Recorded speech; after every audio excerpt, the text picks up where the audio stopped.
The billionaire's son was breaking plates until a waitress offered him her hand. What if the most broken person in the room wasn't the one everyone expected?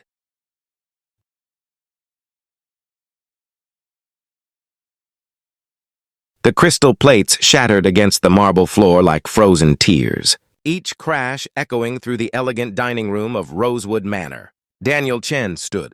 Among the wreckage, his $1,000 suit wrinkled in his hands, trembling as he reached for another piece of fine china. The other diners had long since fled, leaving only whispered conversations and the soft clink of abandoned silverware. But one person remained. Waitress with gentle eyes and calloused hands who'd been watching from the corner, not with judgment, but with something Daniel hadn't seen in years, genuine concern. She didn't call security. She didn't shout or threaten. Instead, she simply walked through the debris, her worn shoes crunching softly on the shards, and extended her hand toward this stranger who had everything money could buy except the one thing he needed most. Sometimes the smallest gestures change everything. Where are you watching from tonight? Daniel Chen had been born into a world where problems were solved with checkbooks and phone calls. At 37, he was heir to a technology empire that spanned 3 continents, living in a penthouse that overlooked the city like a castle in the clouds. But money, as his grandmother used to say before she passed, couldn't mend a broken heart or fill an empty soul. Borough 134. The evening had started like any other. Another business dinner at Rosewood Manor, the kind of place where senators and celebrities came to be seen. Daniel's father had insisted on the meeting, something about expanding their AI division into healthcare. You need to start taking responsibility, his father had said earlier that day, the same conversation they'd been having for months. The board is watching, Daniel. They're not convinced you're ready. 0201, ready for what? Daniel often wondered. Ready to spend his life in boardrooms, making decisions that affected thousands of people he'd never meet. Ready to smile for cameras and shake hands with politicians who saw him as nothing more than a donation waiting to happen? He'd graduated from Harvard Business School, earned his stripes in London and Tokyo, but none of it felt real. None of it felt like his choice. 0226. Grace Martinez had been working the evening shift at Rosewood Manor for 3 years. At 34, she knew the rhythm of the wealthy, how they held their wine glasses, how they spoke in hushed tones about stock prices and vacation homes. She'd served tech moguls and real estate tycoons, but something about the young man at table 12 had caught her attention. He sat perfectly still while his dinner companions talked, his eyes distant, like he was somewhere else entirely.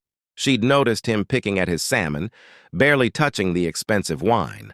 His phone buzzed constantly, but he never answered. When one of the other men mentioned something about securing the Henderson account, Daniel's jaw had tightened almost imperceptibly. Grace had waitressed long enough to recognize the signs. Someone drowning in plain sight. 0316. The explosion happened just after dessert was served. One moment, the dining room hummed with quiet conversation. The next, Daniel was on his feet, sweeping his arm across the table. The wine glasses flew first, then the plates, the sound of breaking porcelain sharp as gunshots. His business associates scrambled back, one of them already reaching for his phone, probably calling security. Order 341, sir, please. The maitre d' approached cautiously, but Daniel was beyond hearing. His hands found the decorative vase on the side table, an antique worth more than most people's cars, and sent it crashing to the floor. Grace watched his face contort with something between rage and desperation. So for her, and she understood. This wasn't anger. This was grief. This was a man whose life had been planned for him since birth, and tonight something inside had finally snapped. 004.12. The other diners evacuated quickly, leaving behind half-eaten meals and whispered gossip. The maitre d' retreated to call the manager, probably the police, but Grace remained, studying this stranger who stood surrounded by the ruins of his composure and made a decision that would change both their lives. Sometimes the most important moments happen when everyone else has already given up. Or 436. Grace moved slowly through the scattered glass, her sensible shoes finding safe spaces between the larger shards. Daniel didn't seem to notice her approach.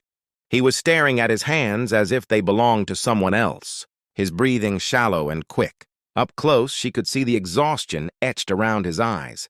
The way his expensive watch hung loose on his wrist like he'd been losing weight. At 04:59, "My name's Grace," she said quietly, stopping just beyond arm's reach. "I've been watching you tonight, and I don't think you're the kind of person who breaks things." Daniel's head snapped up, and for a moment, Grace saw past the perfectly styled hair and designer clothes to something raw and vulnerable underneath. "You don't know anything about me," he said, but his voice cracked on the words. 05:24. "Maybe not," Grace admitted. "But I know what it looks like when someone's drowning. And I know that look doesn't come from being spoiled or entitled. That comes from carrying something too heavy for too long." Chapter 526. She'd seen that same expression in her own mirror during the years after her husband died, when she'd worked 3 jobs to keep her daughter in school and herself from falling apart. The weight of responsibility, of other people's expectations, of trying to be strong when you felt like you were made of glass yourself. 05:54. Daniel laughed, but it was a bitter sound. "You want to know what I'm carrying? I'm supposed to take over a company that employs 50,000 people. I'm supposed to marry a woman my father chose, because she comes from the right family. I'm supposed to spend my life in meetings about quarterly projections and market penetration and pretend like any of it matters." So 6:16. "And what do you want?" Grace asked simply. The question seemed to catch him off guard. He opened his mouth, then closed it like he'd forgotten there might be an answer. "I wanted to be a teacher," he said finally, so quietly she almost missed it. 06:32. "Before all this, I wanted to teach kids about science, about how the world works. I wanted to make a difference that I could see with people who actually existed." Grace felt her heart twist. How many dreams died in boardrooms and trust funds? How many people spent their lives living someone else's vision of success? "It's not too late," she said, "isn't it?" Daniel gestured around them at the destruction. "My father's probably already heard about this. 07 days. The board will use it as proof that I'm unstable, unfit to lead, and maybe they're right." "Or maybe," Grace said, taking a careful step closer, "this is exactly what was needed to happen." 07:14. "Maybe you needed to break something to realize you don't have to break yourself." Before Daniel could respond, the manager appeared in the doorway with 2 security guards. "Sir, I'm afraid I'm going to have to ask you to leave. The damages will be billed to your account and we'll need to discuss whether you'll be welcome back." 07:31. Grace watched Daniel's face close off again, the vulnerability disappearing behind a mask of practiced indifference. The spoiled rich boy was back, ready to write a check and make the problem disappear. But she'd seen the real person underneath, and she wasn't ready to let him disappear too. WAMA 7:49. If this moment touched your heart, please give the video a thumbs up. The security guard stepped forward, but Grace moved between them and Daniel, her decision made. Sometimes, the most important stands we take are for complete strangers. "Wait," Grace said, her voice carrying the authority of someone who'd spent years managing difficult situations. The security guards paused, looking uncertain. "There's been a misunderstanding here," the manager frowned. "But wait, ma'am. This man destroyed thousands of dollars worth of property. We need to handle this through proper channels." Grace turned to Daniel, who was watching her with something between confusion and hope. "Do you have somewhere to go tonight? Someone to talk to?" Daniel's laugh was hollow. "I have a penthouse with 17 rooms and not a single person who actually knows my name." The honesty surprised even him. But something about Grace's presence made pretending feel impossible. She'd spent enough nights alone after Robert died to recognize that particular kind of emptiness. The way silence could feel so loud it hurt your ears. The way expensive things could surround you like beautiful, meaningless decorations, while your heart felt like a vacant lot. 0095. "Listen," Grace said to the manager, "what if we handled this differently? This gentleman will pay for every bit of damage, plus a generous compensation for the trouble. But instead of calling the police, what if we just let him clean up his own mess?" The manager looked skeptical, but dollar signs were already calculating in his eyes. "The insurance claim alone would take months and cost you more in legal fees than you'd recover," Grace interrupted. 0.932. "This way, everyone wins. You get immediate payment, your staff gets generous tips for the inconvenience, and this gentleman gets a chance to make things right." Daniel stared at her. No one had ever suggested he clean up his own mess before. Growing up, there had always been staff for that. Lawyers to handle complications, public relations teams to manage the narrative. You want me to sweep up glass? I want you to take responsibility. Tenzero Gray said gently, not with money or lawyers or connections. Just you on your hands and knees putting the pieces back together. Sometimes that's the only way to figure out what really matters. Dio 10:13. The manager wavered, clearly torn between protocol and profit. Daniel pulled out his phone and made a call. Charles?